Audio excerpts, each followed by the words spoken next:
Thousands of dead birds have washed up on the shores of the Great Salt Lake. Our Jonathan May finds out why. Since November, the Utah Division of Wildlife Resources says between 15,000 and 25,000 eared grebes have washed up here along the Great Salt Lake.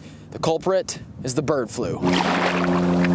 We're always concerned with any dead birds or any wildlife that is being impacted by disease. On a trip to the Great Salt Lake from Seattle, this viewer sent us this video after running into hundreds of dead birds on February 6th. The Utah Division of Wildlife Resources believes most of the birds died in November. The salt content of Great Salt Lake, you get those birds kind of pickled and preserved, and they don't decay or decompose.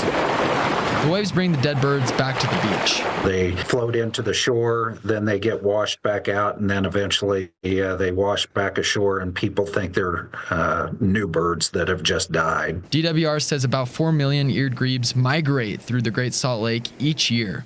Meaning? You lose 15,000 or so. That's not significant in the overall population, but just having a disease outbreak in itself is concerning. Love says typically eared grebes get bird cholera. That's what we've seen in years past. This is with the avian influenza being the culprit this year. That's kind of unusual. The DWR says they're already on top of monitoring these dead birds. We usually do have people reporting them thinking that they're new birds that have just died, but that's not to say that we don't want to hear about it. Now, DWR says if you find 5 or more birds, you should call them.